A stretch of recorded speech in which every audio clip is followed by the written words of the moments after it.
Hey everyone, welcome back. My name is Eric, and today we're going to be talking about sedentary versus non-sedentary behavior, or more so we're going to be recapping what I've already stated in the general exercise knowledge video, which was the second video that I posted, but number 1 in the beginner's guide videos.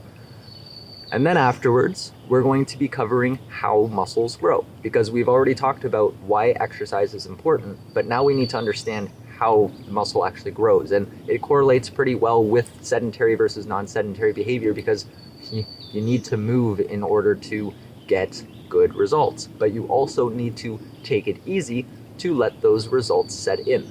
So first and foremost, sedentary means to not be active, or well, you could either be lazy, so you're using that sedentary behavior too much and it's not doing you any good, so you're getting lazy, tight, weak, losing motivation, maybe you never had it in the first place.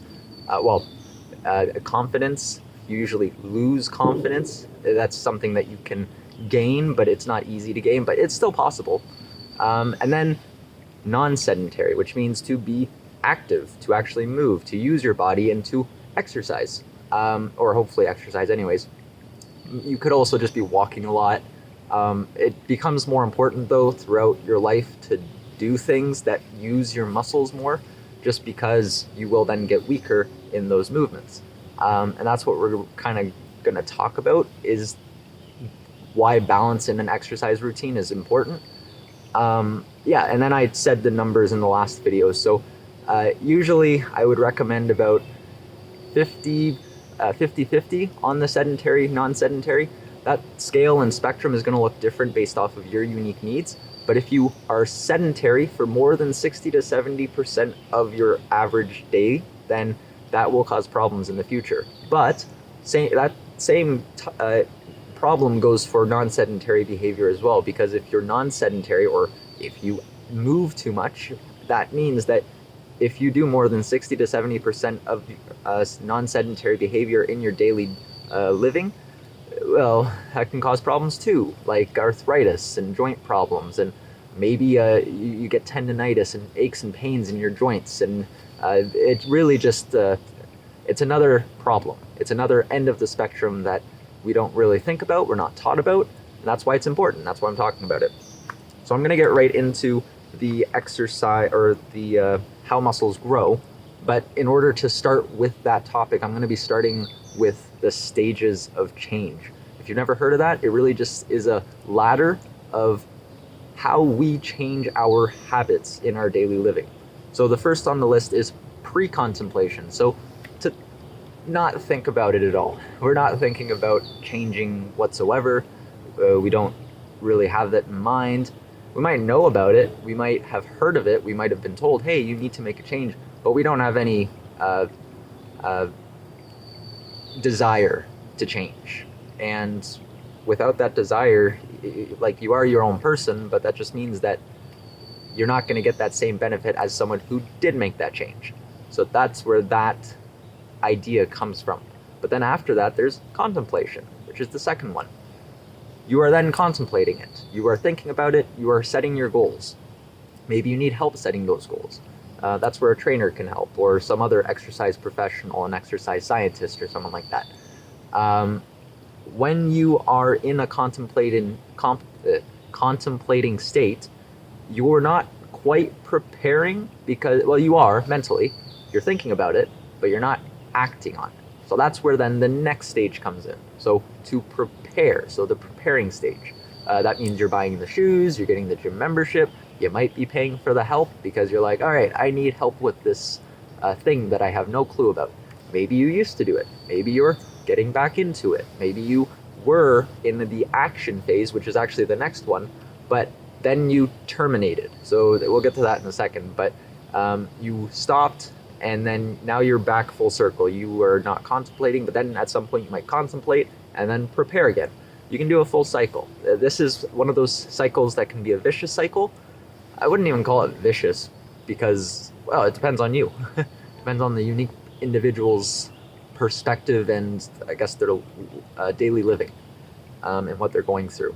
But then, like I said, action. So you've bought the shoes, you've got the membership, but now you're taking action. Now you're actually doing it, which is great. That's fantastic. But then, every so often, we want to then maintain. Maintaining is really important because you want to be able to maintain your result without any pains, aches, or getting weaker, feeling like poop. We don't want to feel like poop. We want to feel good. And rehabilitation, that can either be good rehabilitation or not so good rehabilitation. So you're just really doing lighter or transitioning into a different part of your periodization, a new program that you might have to maybe avoid what you used to do before, so that you're doing something different, so that you're changing it up. That's an important thing to do, is to change it up. And then if you do not go back into it, then that is then termination. So when you don't exercise for a long period of time, so I said it in my previous video, it's usually around the 1 to 2 month range is where you're going to start noticing your progress going away. And you don't want it to go away. You want to keep it, but you might have to let it go away to recover from something, because maybe you hurt yourself, maybe you fell, maybe you broke a bone. That takes time to recover. And so that means that you're going to not ideally lose progress, but in that case, it's probably for a good reason. That's why it's important to understand that sometimes you have to lose it in order to gain it again, but it really is dependent upon your situation and what your health practitioner recommends to you. So it might be a doctor, it might be a physiotherapist, it might be a surgeon. Surgeons are usually really good at dictating how long something's going to recover because they studied the science. They have to know it. But again, it's dependent upon each professional's scope of practice. I said that in the last one too. Okay, so we talked about stages of change. Now we're going to be talking about different muscles in our body, or we're not going to be talking about all of the muscles. Maybe if you want me to, I can, but there's a lot of them. There's about 600 to 750 of those muscles. We keep finding and identifying new muscles, and it keeps updating. So I'm actually not too sure how many they say there are now, but when I was in school, it was at 650. And the last time I looked on Google, it said 750. And I looked at a few other sources, and it's kind of all over the place. So I'm curious about that science. So we have 3 major types of muscles in our body. We have cardiac, which is in our autonomic nervous system, which just means that it's doing the work without us having to think about it. But it's our heart. So when we move faster, our heart pumps more because we are doing more, and we need more circulation to cope and to, well, help us to get that oxygenation to the rest of our body. Because we breathe, it goes into our lungs, the lungs extract the oxygen and the non-oxygenated blood or deoxygenated blood comes from the heart into that lung capillary area. I'm not a biologist, but I mean, that's the general gist of it. And then it goes back into the heart and then distributes throughout your body. You need that. You need that greatly because it's your circulatory system. And so that's where cardio comes in. So you can actually exercise it. And then there's smooth muscle, which is the walls of your internal organs. And that's autonomic as well. It means that when you eat and digest foods, you don't have to think about it, which is great. Your body does all of that processing without you having to think about it. So that's a pretty amazing thing. But then there is your skeletal muscles. That's central nervous system. So you have control over that. We can move our muscles. We can do fun things. When we do that, we are in turn working other things. So our digestive system may act better when we exercise, when we move, when we take care of our bodies. It might be worse if we don't, or if we do too much. Maybe our digestive system may work a little too well. It really just depends on what you're doing. So we can exercise cardiac and skeletal muscle. You'll see that here. And then I also have on the sheet 650 skeletals. Yeah, there's probably more. I could probably update this sheet, but I mean, I'm gonna keep it like this for now. So now we're gonna talk about why rest is important for muscle growth. I'm actually gonna put in probably the bottom part here, my little display that I have, but I'll also have it on the page. So pretend that we're working Monday, Wednesday, and Friday, working out.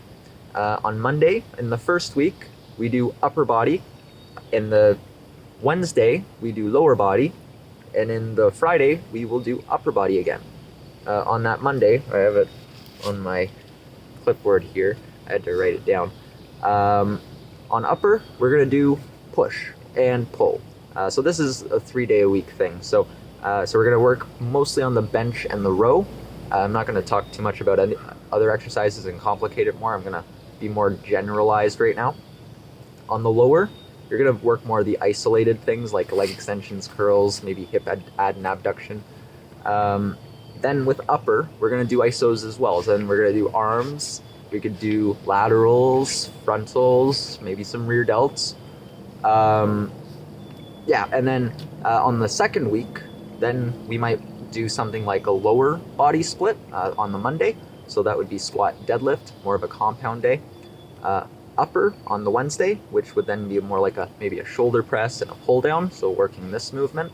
And then on the Friday, we would then do lower body, so core cardio. So I'm just trying to involve all the basic movements to give you a general idea of how we should separate exercises as a beginner mainly, because especially if I'm working with a client and I'm giving them exercises, if I'm prescribing movement patterns to a person, I actually have to pay attention to how it feels. So what feels better, what doesn't.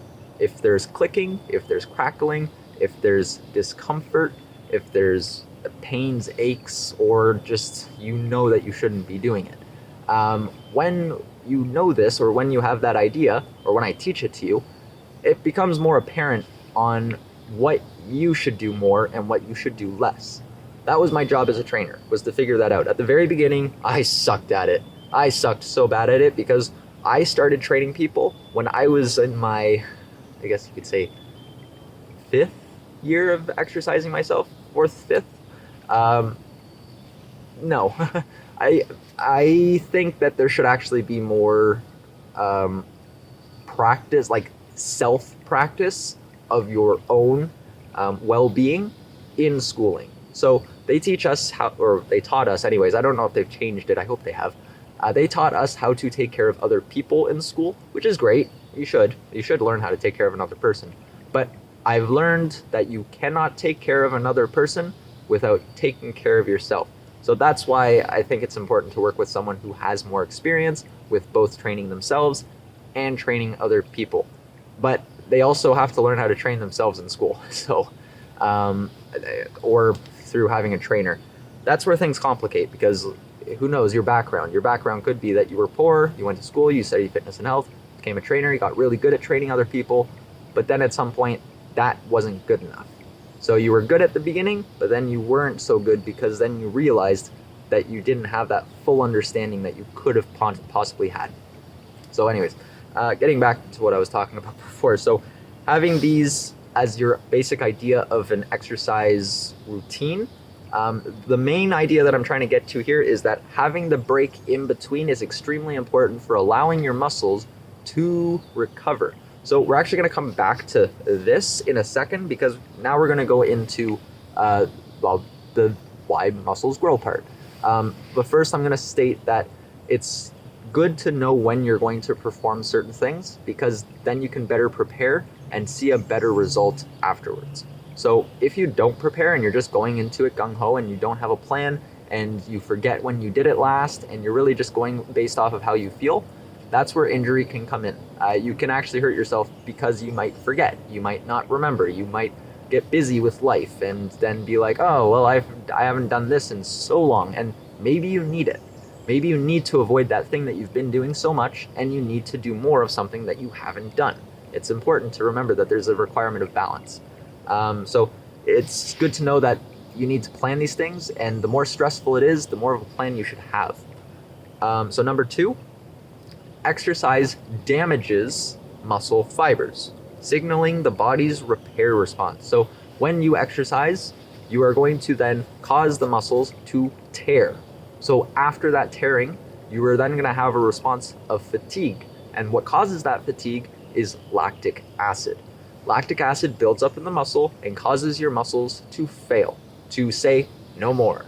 Now there's a cool genetic thing where there's a person who was able to run forever without getting tired. And that can be both cool but dangerous, because he's able to run for a really long time, which is really awesome. He's got great energy, but at the same time, he doesn't have that quitting response in order to prevent injury that could happen in that moment. So that's what lactic acid does, is it prevents you from hurting yourself further by over tearing your muscles and by causing the muscle to completely tear. And we don't want that. So lactic acid builds up, and then what happens is it flushes out. But it doesn't completely flush out. It's impossible. So the muscles will retain some of that lactic acid, and afterwards, so about 24 to 48 hours later, you will then have DOMS, which is delayed onset muscle soreness. So that will cause the soreness afterwards and make it hard to do the movements afterwards. That is your body's way of saying, don't do any more. Take it easy and don't hurt yourself. But some people work through that pain, and it might not be a bad thing at the very beginning, because your muscles might actually have more of a bounce back. As a beginner, you will probably have less bounce back if you are older. If you are younger, you will have more bounce back because you have more ability to recover, more ability to grow muscle, whether you're a man or a woman, because technically speaking, you're younger. Man will obviously have more recoverability in terms of muscle growth, women not so much, but younger people recover better. So that's that. And then number 3, muscles grow after times of stressful activity. So basically, you do not grow muscle in the exercise itself, you grow muscle afterwards. So the tearing the muscles doesn't cause muscle growth immediately, it's the rest afterwards. So first you must cause muscle tension. So for a bicep curl, you're causing that contraction, so causing the muscle to actually flex and work and do the work, and then slow release usually causes more work or more mechanical tension. So then that's where metabolic stress comes out. So you are stressing out your energy systems, you're stressing out your muscles, and now they're like, oh God, we're not ready for this. But they're able to do the work, which is really cool. But what they want to do is they'll want to prepare for next time. So then afterwards, you do muscle damage. And so the muscle's beat up, torn up, and saying, oh God, what have you done? So that then brings us to number 4. Satellite cells repair muscle tissue. So with newly available and usable proteins in our system. And that takes time. In order to utilize that protein, however, I've seen people drink protein shakes at the gym.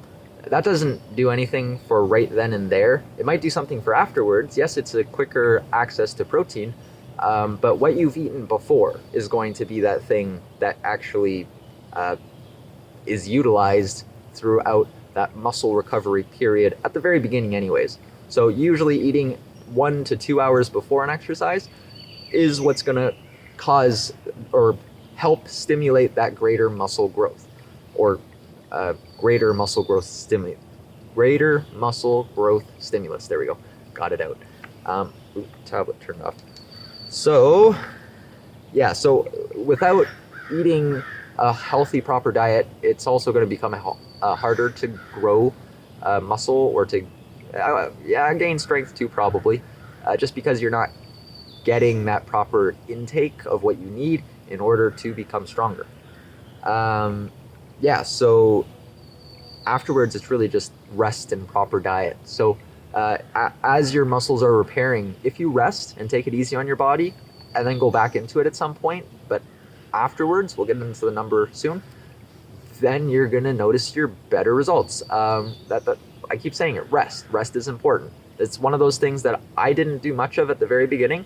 I started doing more of it as I got more experienced, and I wish I did it. I wish I did more sooner, but I think it's something I had to learn the hard way, because I wouldn't be here making these videos if I didn't.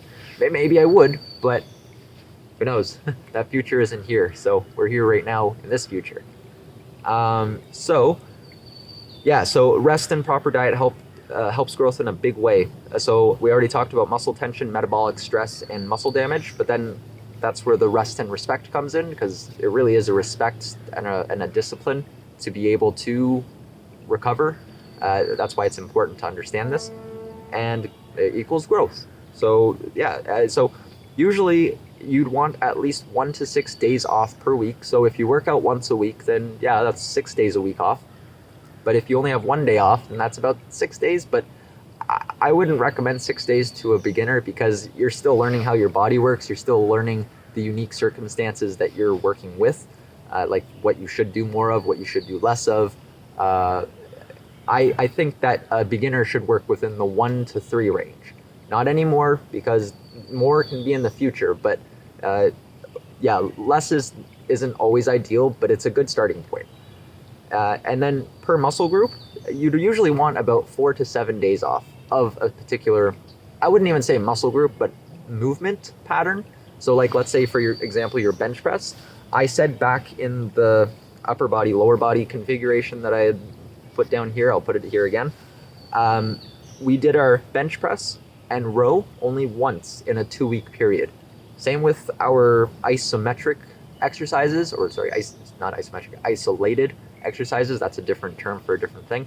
And then we only did our shoulder press and our lat pull down once. But as you get more conditioned, then you can do them more. But this is where I stress the bigger movements. You could probably do the isolated movements a little bit more too, but just keep in mind, the smaller the movement and the muscle group, the less of it you should do. So like a rotator cuff rotation, you shouldn't be doing that every week unless you're really weak in it, and then maybe at the beginning you do a lot of it, but then in the end, or in the future, you would then maintain it by doing it once or maybe twice a month. Same with anything to do with the neck, anything to do with the ankles and the toes. You don't need to do them often, because we, like for example, our calf, we walk a lot, we gait forward. We don't need to do so much jumping, running, walking, otherwise you're going to cause knee pain. You might even get plantar fasciitis or topical foot pain. I can't remember what that one's called, but you can get all sorts of different issues if you work just the calf. And then when you start doing the toe raise, that'll help balancing it out. But if you overdo both of them, you can cause arthritis, and it might not happen immediately. You might feel good, and you might see that good result, but by doing too much of a good thing, you will then see a bad result. So that's why it's good to learn how to cut back, understand about muscle size, why exercising bigger muscles more is good, but not too much more, and then smaller muscles should be exercised just a little bit less. Oh, and abs. Abs is one of those considerations too, because people overwork their abs all the time. The abs are a thin, smaller muscle technically. They span across a large area. For me, it's here, and it goes down into the pelvis region, but then off to the sides as well. So helps us to rotate, and then also our lower back is considered our core region as well. So we got to consider that whole area. The lower back is a pretty big muscle, or the erector spinae, because it crawls up your back like a tree. It's not super big, but it's big enough to help with that back extension bit.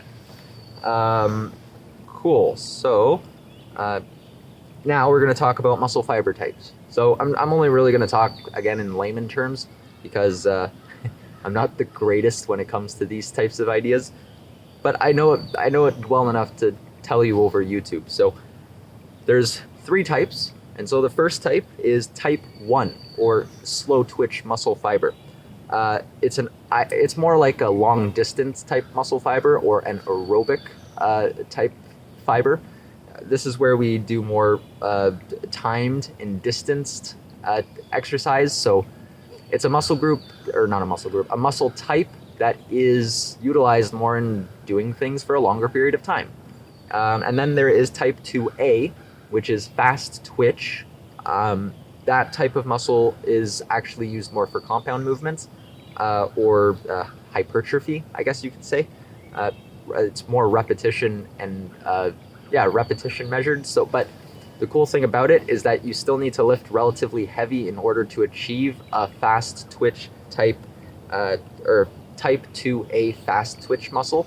Sorry, I get these are pretty confusing, so that's why I write these down and talk about them in the way that I'm talking about, because it's a complex topic. Maybe if you want me to go into further depth on these, I can, but I'll have to do more research. Then type 2B fast twitch muscle fiber, that's the third type. that is more of a heavy lifting muscle type, which is more for power, strength, and I consider this to be more weight measured. So you're lifting more for the weight rather than the repetition, or maybe you're including both. So maybe you're doing both type 2A and type 2B muscle fiber type exercises.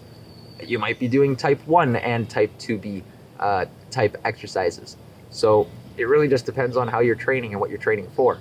You can have a mix of them. Some people are more genetically not connected, but some people just genetically have more of a certain muscle fiber type than others. But I also think that a lot of it's developmental as well throughout your life, what you're doing. But, well, I mean, some people are born and just grow big without doing anything. Some people are small and they do everything, or maybe they do much, who knows? Again, genetics is a really cool topic. It can include a lot of different types of variation, and exercise is different for everyone. So there's a lot to talk about there. Okay, and then I have one last point here for this bit here. Hormones and growth, they really do make a big difference in how you grow. So that's, again, another genetic variable. How much of one of these hormones you may produce, and well, that is a dictating factor as to how much muscle you'll grow. So testosterone is the muscle building hormone, while estrogen is the complete opposite. It's the female reproductive hormone. But men also have estrogen, because when you're born with an X and an X chromosome. So we're all born technically as females. But then if you express a Y chromosome as you're developing, then you will become a boy. You'll grow a penis. It's kind of weird, but that's how it works. If you do not express that Y chromosome, you will not grow a penis. You will not develop that way. So that's based off of how much of a specific hormone you produce throughout the developing process. So why age matters, especially at the beginning of creating habits. So now we're going to go into why it matters to exercise sooner than later. So I'll just read from here because I say it pretty well. So based on whether you have exercise experience or not, the amount of time not active dictates time it will take to reestablish or initially create muscle growth and strength ability or skill sets. So when you do, or the sooner you do it, the better you'll be. The later you do it, it doesn't mean it's too late, but it will definitely be harder to build upon that pillar. You might have one pillar, but you might not have the rest. And there's, well, we talked about 3 pillars: flexibility, mobility, and strength, but there are different pillars in terms of the aging process. So that's where things can sometimes complicate. The longer you go without exercising, so measuring lifelong, the more problems you will and can eventually create for yourself. So you probably will create problems for yourself, but you might not. I have met people who have been completely happy without exercising or doing anything. All they do is walk and do their basic activities of daily living. So long as they're moving, that usually helps. Yeah, but that's not for everyone. And some people need to learn these movements, these exercising standards, in order to take care of themselves. So yeah. Then time-based muscular atrophy due to inactivity. So muscle joint weakness, tightness, and instability. We've already kind of talked about those, but when you're inactive, you'll just start losing muscle. You'll start getting joint weakness, tightness, and you might even become unstable because maybe you're doing no exercise, but you're stretching. That stretching will cause instability in your joints and cause problems in the future without strengthening your muscles.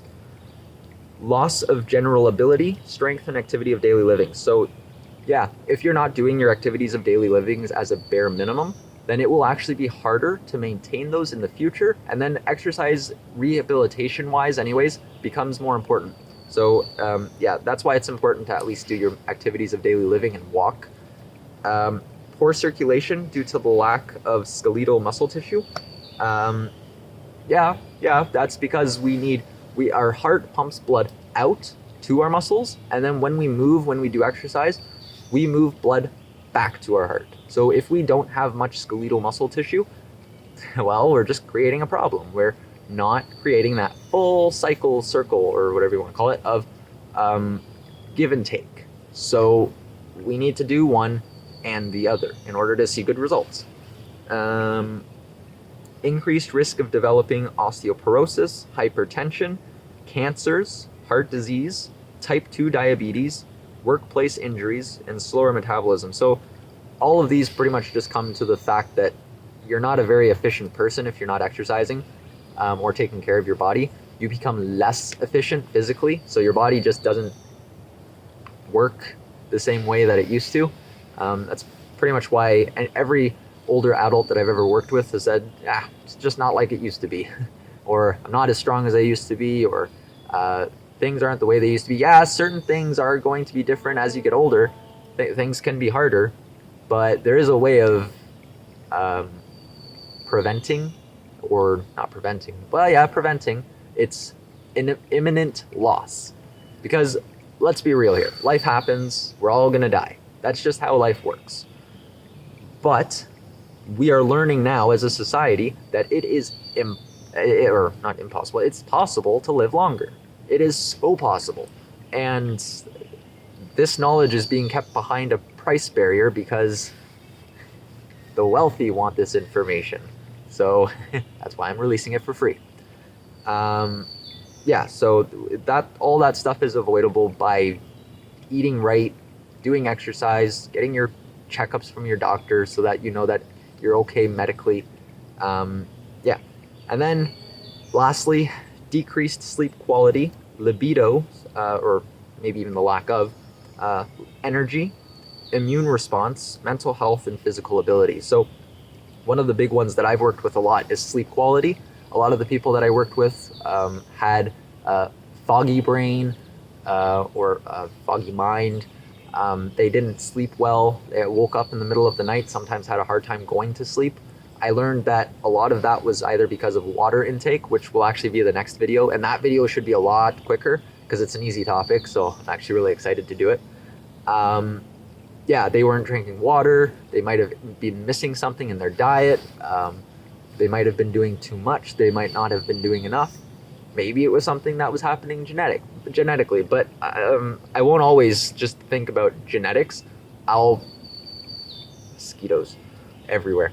I love genetics and I love thinking of that topic, but if I keep saying, oh, it's genetic, oh, it's something that's a problem with your DNA, that just creates a barrier that's almost impossible to break down. At least if I say, could be functional, could be genetic, then I'm at least adding in something that could be fixed. But there are some things that can't be fixed, and I understand that greatly, so don't attack me. Sleep quality was definitely a big one for a lot of the people that I worked with, and a lot of the people I worked with sleep problems, I eventually helped them with it, which was really cool. Libido, I know for a fact that I've helped some people with that because they've told me about it, but I'm not going into detail on it because some of them gave me a little too much information, and so I'm not going to tell you about it. Energy, well, like I said, libido and energy are kind of go hand in hand in a way. Immune response, yeah, I've seen people who used to get sick all the time. Actually, when I first started working with my job, a lot of people got sick a lot, and then as they got more fit, more active, stronger, they would get sick less. Their immune system would usually be stronger, but it doesn't mean that you're not going to get sick. You're getting sick is a way of life. It's actually what helps us to become stronger in our immune system. So we have loads of different DNA in our system, or no, what I mean to say is our DNA has a memory of all of the previous times that our ancestors have been sick. And so if we were to go back in time, we'd probably kill our ancestors because they're not used to what we have in terms of that viral how many times we've been sick and whatnot, and what kind of sicknesses we've gotten. It's mutated so much. So if we were to go back, we'd kill them, and we don't want that. That's why time travel is impossible yet. and mental health and physical ability. Exercise helps greatly with this thing. You increase circulation and it helps to get blood to your brain, but it also helps with feeling better, having confidence, being stronger. That's your physical ability. So that's pretty much all I wanted to say for this video. It really does take time to see progress, and muscles grow at rest. So when you do the exercise, then you need to take it easy on yourself. And then as you get more conditioned, you can do more. But you also have to remember that it is important and extremely important to do less every so often, but then do more, because that's the whole point. You want to push yourself. You want to be strong. So push yourself, be strong, do things right, and I will see you next time. Leave a comment and like the video, subscribe if you haven't already, and I will see you in the next video. Have a good one.